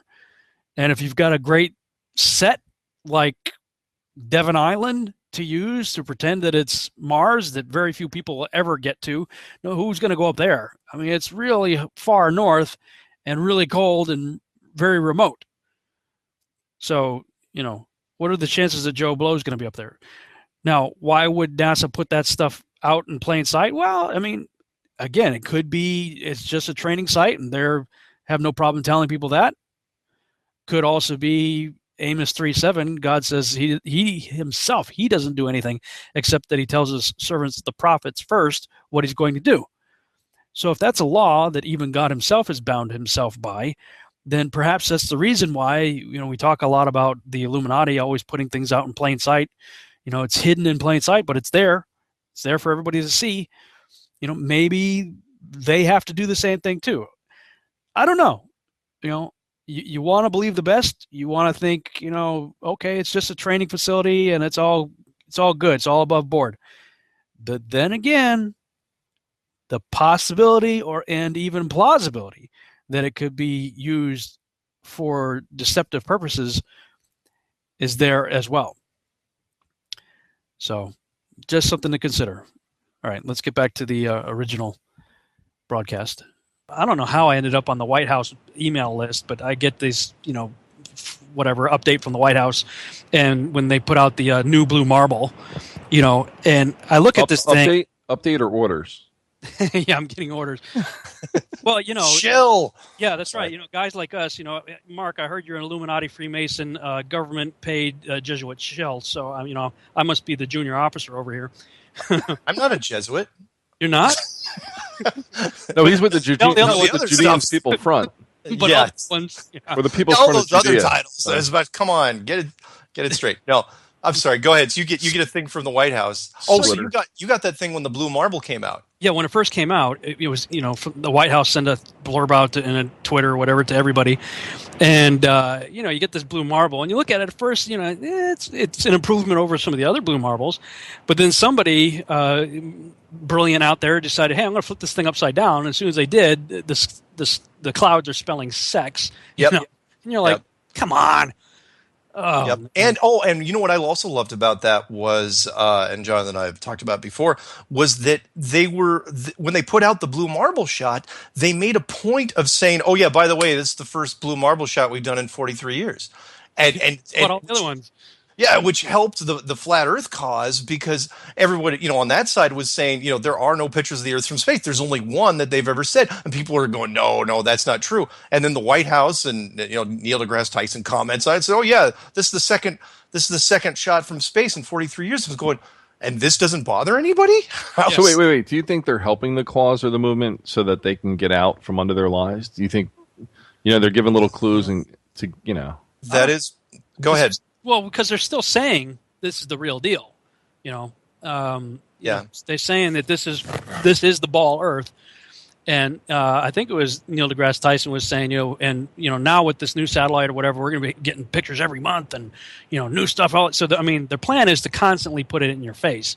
Yeah. Yeah, but I will say this, and I think, the movement and, especially with help from guys like you, I don't think that blue marble shot would have come out if this thing wasn't getting. I agree. This traction. It was I was humbled when I saw that. Because that blue marble thing was passed around inside our circles really, really fast, and I was going, wow, that's something. You're actually going to come out and put the shot out because we've been saying that there's no shot. Well, and then right after that is the moon crossing in front of the Earth. It was 2 weeks after that, I think that one came out. So it's almost like they're really scrambling because there's a guy out there called Conscious Truth on YouTube. Okay. He's got a series, NASA Fake Images of Earth Smoking Gun, parts 1 through 5, where he's going on the NASA website, going through their image catalog, the NSS-DC image catalog of the Earth, going through each of the Apollo missions and clicking on them, bringing it into Photoshop, adjusting the levels and showing the funky masks that are around them. He's just hammering them. And I did a few myself. I did the same thing with Apollo 17, Scientists on the Moon. I did that on 2 different Google Hangout shows on video with 2 different people interviewing me. We did it live on the air. I took people to the site, downloaded it live, put it in Photoshop, adjusted the levels, showed them the square box around the Earth. Right. I saw the one you did with Josh Peck. Yeah, with Josh. Yeah, where you had the square box around the Earth that was coincidentally right underneath that pointed end of the flag. Yeah.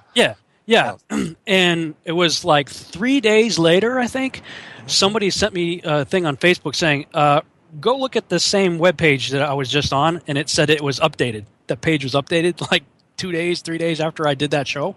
Really? And it's gone now? It was updated, and I downloaded the picture again and tried it again, and I got a totally different effect. Nice. It still had pixelation around it, but they must have put a higher resolution picture and cleaned it up, because you could actually, when you adjusted the levels the same way that I did in the prior one, you could actually see stars, which you couldn't see in any of the other ones. So what it appeared is, these guys are out there doing this, I'm doing this, other people are doing it, exposing these pictures, and somebody over there at NASA must have they just hired a guy to go kind of clean up all the all the old stuff. Yeah. And it's like, okay, now let's get some new stuff out. Let's throw you Pluto. Yeah, Pluto. I was just gonna say, let's throw the Pluto thing out there. Pluto out of here's a new blue marble. And here's a crazy sci-fi conspiracy thought for you though. What if when they get into the upper echelons and they revealed certain truths to them, they're in a predicament because they swore an oath, or they know there's dire consequences to them revealing it. So they're secretly, like I said, pulling for us, dropping breadcrumbs, hoping that we'll absolve them of the secrets. Oh, you mean like if there's an evil, call it alien overlord that says you cannot tell the population. If you tell the population, we're going to decimate this place. Right. But at the same time, it's like, okay, what can we do not to tell them, but still kind of tell them? Right. It's like you're in, you're there and you're at a symposium or you're at some conference and you're and the guys are there debunking it. Meanwhile, the guy's kicking like information to you under the desk, pick it up, like Ixnay on the flat Earth, eh? Well, and I've thought that a few times, just because some of their screw ups, and Rob's seen them. Some of NASA's screw ups recently have been so horrible. They cross the border into negligence and blatant screw ups. And it's like almost like they're dumbing it down to the lowest common denominator. That's out there because they have to, like they want the general public, not people in the conspiracy world, but people that are watching Dancing with the Stars on a regular basis. No offense if you guys watch that, but they're doing that just so even Joe Lunchbox is going to go, hey, that moon photo doesn't look quite right, one of those things. Right. Well, and I'll tie this back again to predictive programming. Do you remember the series Dark Skies on NBC? Yeah. Sure. The alien Greys came down and made a deal with Eisenhower and all that, and they showed the whole history, and it was set in the 50s or 60s. I think it was set in the 60s. It was basically just showing you the whole Project Blue Book and the supposed deals with the alien Greys and so on and so forth. Sure. And again, I'm thinking, like, what if that was really the true story? And the military knows the precarious position they're in because of, underground bases or whatever the heck, they're controlling. And if they let the cat out of the bag, it would create, panic and destruction and, Yeah, I could see that. It feels though like the cat's already coming out of the bag. Right. And there's nothing they can do to stop it. That's what I mean. And you know me, I can spin doom and gloom like anyone, but I'm excited every time I look at this thing because the speed and the momentum and the amount of it's expanding in breadth and depth. It's just amazing. And again, nobody's shooting it down. Where are the panels? You would think that some astrophysicists, some small time players would get together, form some sort of round table, invite a flat earther on there, and just beat on them as much as they could. Because the Art Bell thing, wasn't nearly as bad as it could have been. Well, you know what the sad irony is too. If that were the truth, people would say, "Oh my God, remember the good old days when the New World Order were the ones you had to worry about?" Oh, and the aliens come out. Yeah. Yeah. And I'm sorry. And by the way, Rob, you would have been a great choice for the Art Bell show as well. What I only listened to the one where the Morgile or whatever. Morgile, yeah. Is that the one you're talking about? Yeah. If you don't know the little story about it, David Weiss tells it way better than I do. But basically, Eric Dubé was initially shoulder tapped for it, and the producer for the Art Bell show was kind of riding him quite a bit. And you know me, I don't back Eric that many times, but I saw the letters in his forum, and they look pretty legit. And Eric kind of called their bluff, and this said, "Look, if you're going to keep, giving me crap, why don't you just find us another guy?" And they said, "Fine, we will." and so they started looking around, but they didn't call Jeranism. They didn't call me. I don't think they tried Matt. And so they called David, and David was like hunting around somebody last minute, and they got the Morgile. And and what I love, and it's silver lining, and Jonathan, I talked about this briefly. Here's the silver lining, which I love about this story. You got 15 seconds. Go for it. Okay, was that a flat earther, even a rookie in interviews, challenged it and said, "You know what? I'll go up against Art Bell." Oh, you got 10 seconds. 5, 4, 3. We'll be right back, folks.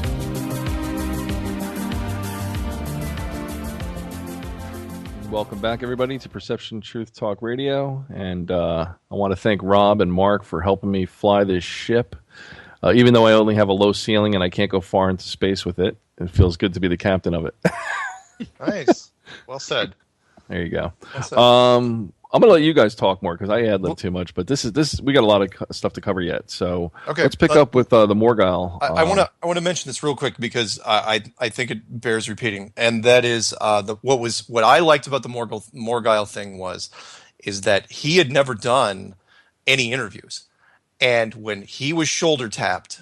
This shows you the confidence of the flat Earth movement. There's no wavering. When he was shoulder tapped and said, "Hey, would you like to be on the Art Bell show? By the way, you're going to go after an astrophysicist who is a radio veteran.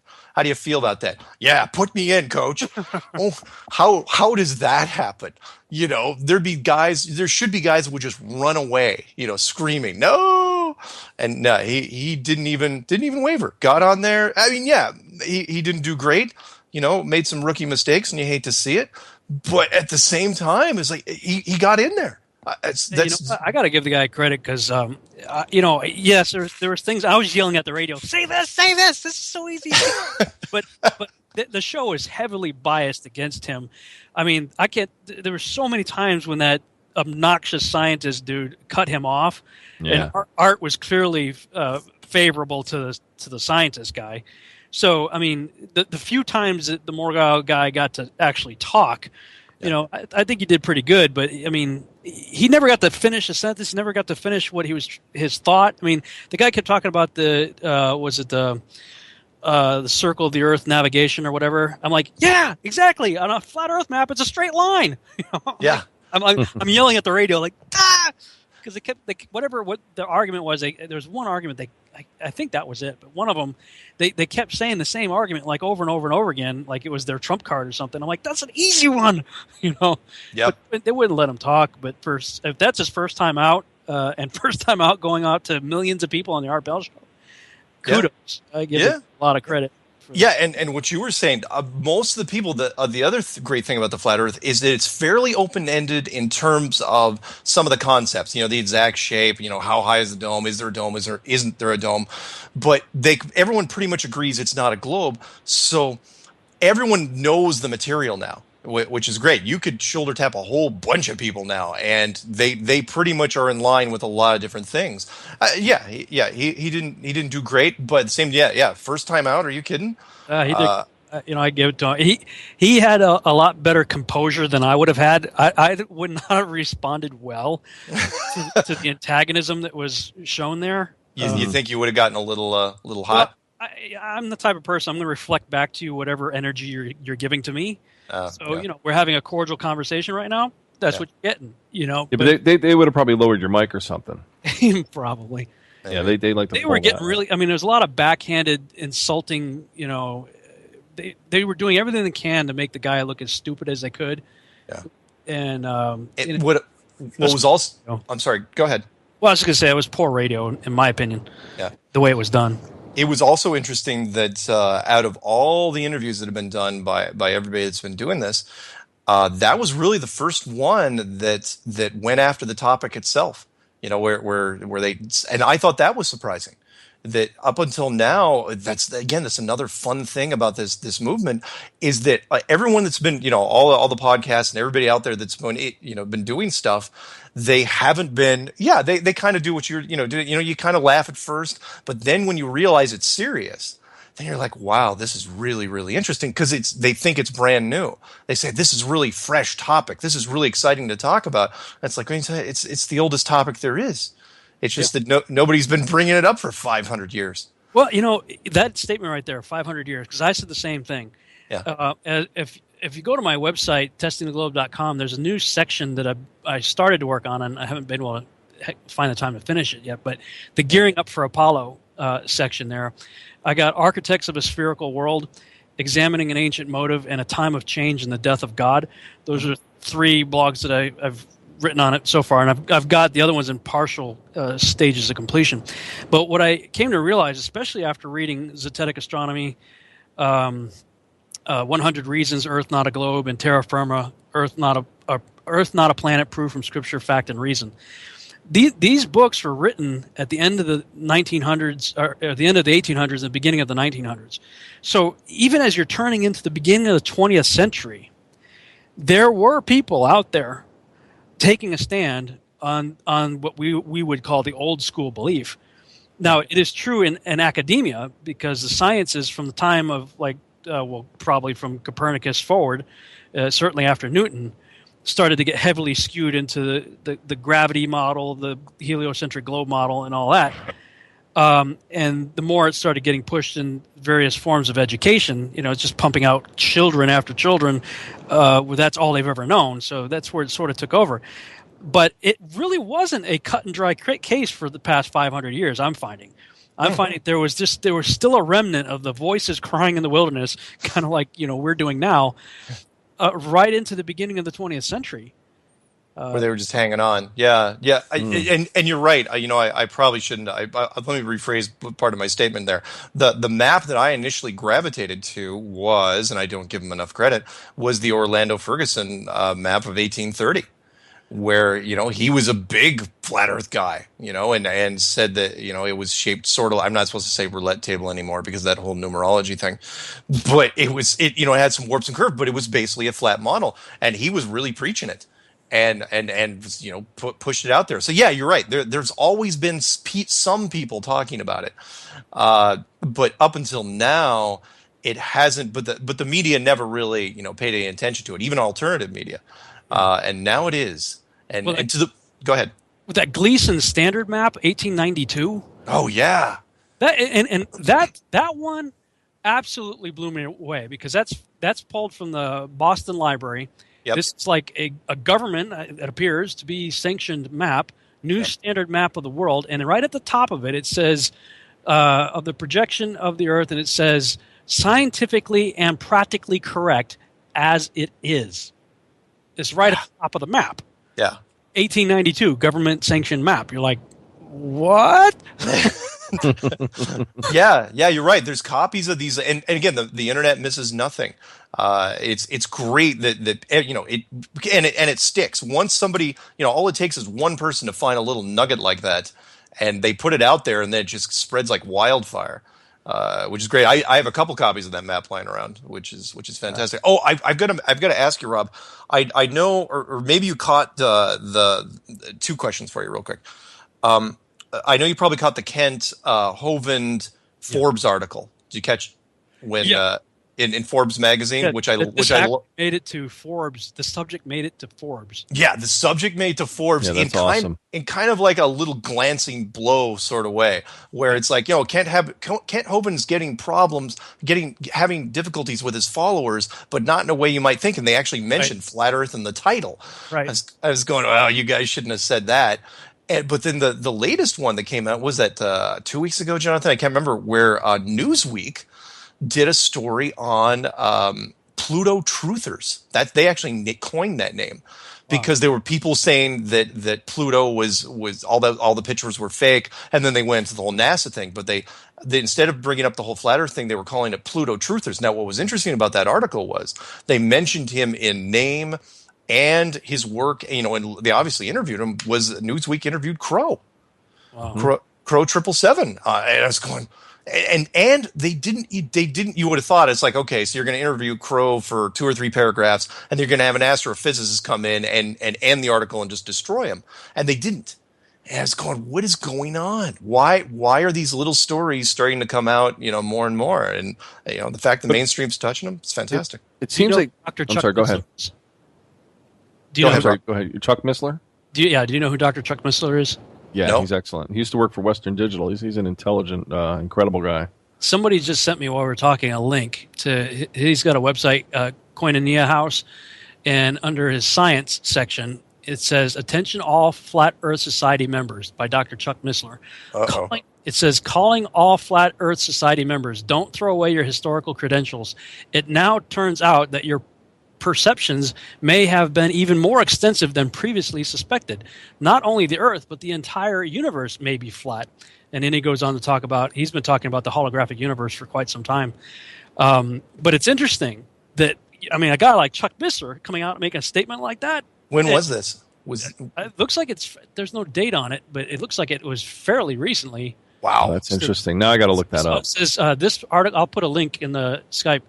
It says this article was originally published in the July 2015, so just a couple months ago. Wow, that's great. By the way, Mark, even though it's leaking out and it's been on Art Bell and they did a hit piece on that, I think they're going to keep trying to control it. They're going to let a little bit out, just like fishing. Let out the line a little bit and see who bites, and then put out a hit piece, put another miserable Art Bell show. I've lost respect for him. I used to listen to him every night.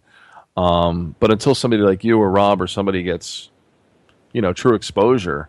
Well, there's a paradox there, and we should probably let's segue from that into the dope libs thing. I was just going to bring that up. Yeah, because we got to tell Rob about that. Was bizarre. But the paradox is they have a really hard time. They're kind of stuck in a way because controlling it. Unfortunately, social media now has more power than the mainstream media. In certain ways. So because you can't let the story just come out on CNN, otherwise it's game over. The whole thing. That everyone will start talking about it. But if you let it keep seeping around social media and spreading the way it's been happening, then what's going to happen is, by the time the mainstream media kind of touches it, it's going to be old news. People are going, yeah, I already heard about it. We watched all the YouTube videos. But to answer your thing, or to kind of build on what Rob said, so the movement's been talking about no pictures of the Earth from space, and all of a sudden they come up with this miraculous satellite, the new blue marble shot, and oh, by the way, there's the moon, just pass by, don't blink or you'll miss it. And then when you were doing the analyzing the Apollo 17 or whatever, 15, 16, 17, the photographs with Photoshop, and you found all the things, and all of a sudden they started changing it because you were doing it, right? The YouTube thing, Jonathan and I watched the other night, and most people don't know this, and if you've been following Flat Earth, you may have picked up on it. There is a new number one flat Earth video out there. It's a con. It's a con video. You know, it's not pro. It's con. This cracks me up more than the moonlight being colder. But go ahead. This because we watched it happen, which was weird. Because I check every day, 24 hours. I'm going to look and I see these hits. And there was this guy who made like a 9-minute video. Okay, so there, just so you know, Rob, you have kind of an equivalent of yourself in England. At least from what I've seen. His name's his YouTube handle is Tiger Dan 925. You ever heard of this guy? I think so. He's a strong Christian, and he made a 5-part series of how why the flat Earth is right. You know, and it was a beautifully done series. He's got now 20,000 subscribers, and he was doing really well. Cool. So he makes this 5-part series, and then another guy comes along, and his handle is Dope Lives. So Dope and then Lives, or Dope Lives. I think it's Lives. And he makes basically a 9-minute video, and he's also British, from what I can tell. And he just starts, and the whole thing is just him laughing over so he's showing Tiger Dan's video, and he's just laughing over how those irritating people, it's, he's just cackling over everything, and any flat Earth proposal, he's just laughing at it. Now, that part isn't interesting. What was interesting was it was getting a whole bunch of hits. Now, this guy did have 100,000 subscribers, no question. But every video he's made over the last, 3-4 months, and you can look this up if you want, is getting maybe 1,000 hits, 2,000 hits. Basically, he's running at about 1 or 2% retention. He was a big deal like 5 years ago, but not so much now. But he was getting a whole bunch of hits. And I was looking, and I thought it was really interesting. So I sent Jonathan an email. I go, look at this guy's video. It's been out 13 hours, and it's got 90,000 hits. Yeah, right? I'm like, what are you talking about? It's like at 150,000. Exactly. Like, what? I sent that email, and I go to get to the kitchen to get some food, right? And I'm eating. I finish my food. It did not take long. And I come back, and Jonathan says, what are you talking about? It's 150. You mean the one with 150,000 hits? And I'm going, wait a minute. And we look, and it just keeps going up. And a constant 95%, 96% thumbs up rating. And with these disproportionate amount of comments. The duration. Yeah, I'm looking for it. What's it called? His channel is Dope Lives. Dope Lives. Well, you don't even have to do that. Is it Dope Lives or Dopey Lives? Dope Lives. You don't even have to do that. Just type in flat Earth and set the filter to nothing. Yes. And you'll see it. It'll be like number 2 or number 1. It'll be number 1. But the point was, here's what happened. There was a point there where I'm just staring at this thing. I'm just getting angrier and angrier because I could see what's happening. It jumped about 200,000 hits in maybe 2.5 hours, maybe. Yeah, I think it topped out at around 450,000 hits. That's what I just looked at it right now. 453,627 views. Yeah. And in 2 days. During that time where it jumped 200,000 hits in like a couple hours, there were no comments, no additional comments. No, wait. Keep this in proper perspective. The famous Star Trek song of the fight scene between Kirk and Spock. Yeah. In 5 years, that thing only got like 362,000 hits. That's a famous Star Trek song. Yeah. And this one stupid video of a guy laughing got 400-something thousand in 2 days. Hits. Yeah, absolutely right. Yeah, 400,000 hits in 2 days. It was ridiculous. And we were watching this thing going, it was so artificial. You could tell somebody. And people questioned it. Oh, yeah. They said the same thing. Like, how did you get all these hits? Like, just from a Reddit link? Like, where's that link that all these people came here? Yeah. And it was obvious that whoever was behind the scenes, whoever was pulling the strings here, they wanted to make sure this thing was number 1 with a bullet as far as, as far as popularity and trending in flat Earth. And even the guy who made it said, it's like, he made so that was part 1. He made part 2 and part 3. Part 2 got maybe 40,000 hits. Part 3 got like 30,000 hits, 90% drop off. And then he quit. Then he just dropped out. And that doesn't make sense because if you look at the comments, they're like, oh, this is the funniest thing I ever saw. I watched it 5 times, 10 times. Yeah. Out of curiosity alone, those people should have been looking at part 2 or 3 and said, oh my God, this has to be, better than the first, or let's see what he does for a repeat, performance, an encore. He's got my clip of the Josh Peck show showing that right at 1 minute and 10 seconds in. On which, the part 1 or part 2? Part 1 of 3. Yeah. Yeah, it was amazing. But the point I was getting at was this is the first time I've actually seen them delve artificially into the YouTube side of things. And they were showing me what you can really do. It's like you want to Well, they see. mess with the numbers all the time. I mean, come on. Well, yeah. People have always suspected them doing it, but this one was like, we're not even gonna mask it a little bit. Let's just go, big chunks, boom, boom, boom. Okay, here's your number one flat Earth video. Go run with that. But the guy didn't the guy went got greedy, and he, instead of because I'm sure the guy that made it didn't have a clue either, but he made number 2 and number 3, and then after that he stopped doing flat Earth videos. I don't think maybe Diebold runs YouTube. Good like one from that documentary. Yeah, the way they take the vote count from the voting machines documentary. Yeah. Anyway, the point was what I was showing you there is it was it was blatant, and it was responsive, meaning they're trying to hit anything they can to see if they can, part of me thinks they were trying to distract from the movement. Part of me thinks, okay, maybe now that it's got 400,000 hits, maybe they're going to recommend it to other people. But it's a bad video to recommend because it's a con. And but you know what? You know what we forgot to look at? We were looking at what they wanted us to look at. We were mesmerized by the same thing. We didn't look at the periphery and to see what in the past few days prior to that may have been a trigger, may have been too close to the truth that could have been the tipping point. Yeah, because they got nervous, obviously, and they pushed this out here too hard for distraction. September 3rd looks like that was released. Yeah. Yeah. Oh, most of those hits and most of the 400 something thousand hits were done in the first 24 hours. Yeah. And and that's what, we're just laughing because it's like, some of Eric Dubé's videos would have like 280,000 hits, but it's taken months. Yeah. And a whole society with a chat room, a forum. Yeah, and it was all pro. This was a con video. Con videos get destroyed, and this thing had a 95% approval rate. Nah, not a chance. And some of the comments were ridiculous. I mean, that one comment I read to you, Jonathan, was like they said, "Oh yeah, I laughed for hours." That's what you talking about. The video, and you can use as other. You can use it other benchmarks. You can go to College Humor or places where there's a lot of subscribers the same, and just see what they average on any given video. Yeah, like again, 440,000 in 2 days. Like really? Yeah. Anyway, that's an anomaly. Yeah. But it's great because how many conspiracies do you actually see? And I'll throw this back at you, Rob, where it's responsive. We always joke about the authority and the powers that be and they and them, and they always seem to ignore and shrug off just about every conspiracy you can think because it's not going to change anything.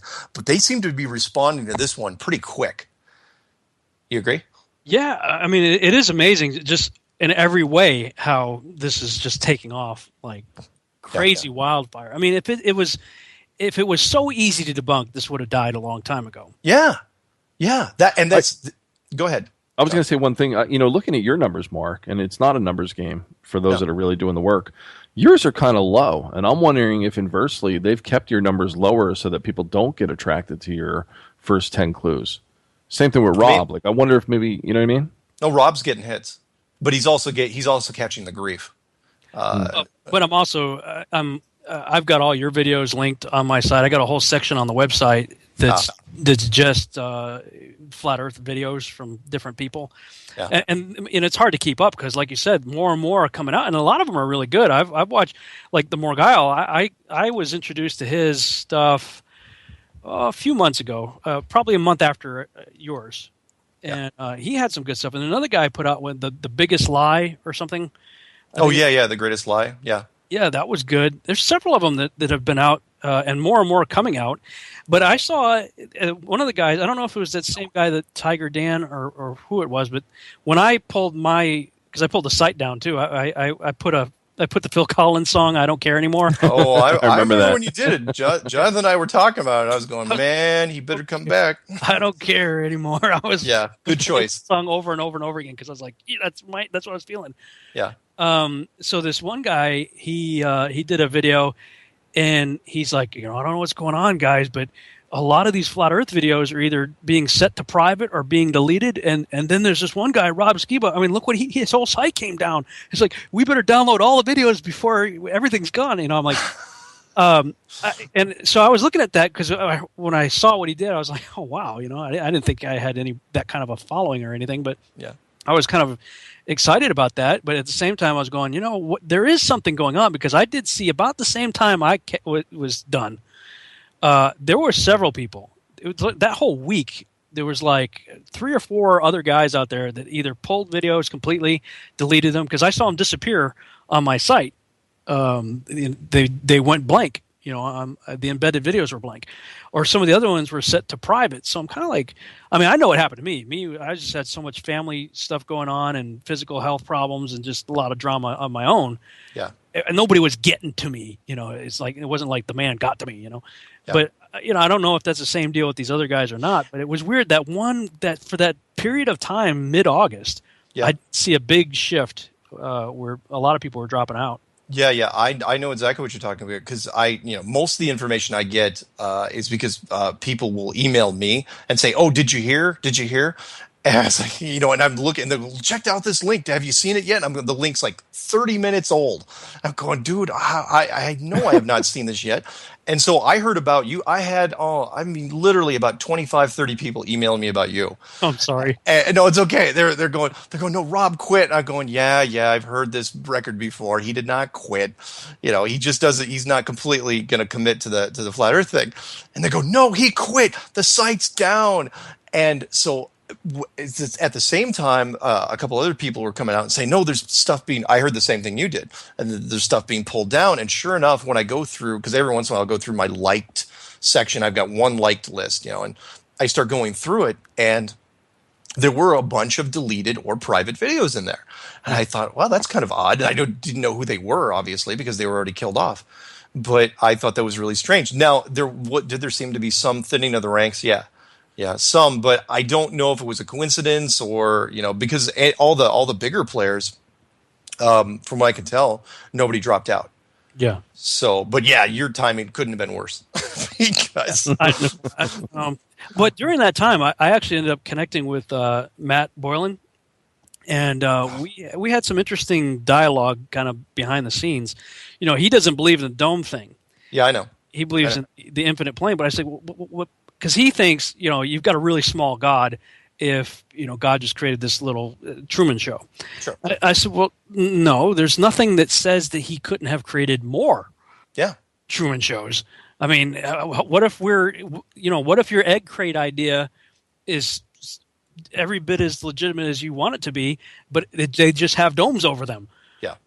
And there's the scripture in John 14:2. It says, "In my Father's house," Jesus is talking, "in my Father's house are many mansions." The Greek word there is monē or something like that, dwelling places. If it were not so, I would have told you. So let's just say that there aren't more dwelling places just like this one. We're down to the last few seconds of the show, but Mark, is there a chance we can talk to Rob again on Saturday night? Because this is awesome, and there's more to talk about. Absolutely, we're going to talk to Rob again on Saturday night. You up for it, Rob? Yeah, man. Yeah. All right, so we're going to do Strange World. Go ahead, Jonathan, take us out. Yeah, no, I just want to thank everybody for the first live show. I had 2 incredible guys with me to make it spectacular, and yeah, we're going to cover a lot of topics like this. Next time we'll have call-ins. We'll set that up soon, so all the wackadoos out there listening can call in. Rob, 5 seconds. Any last words? Well, I would just say do your own investigation. Don't just push it off. All right. Thank you, everybody. We'll see you soon.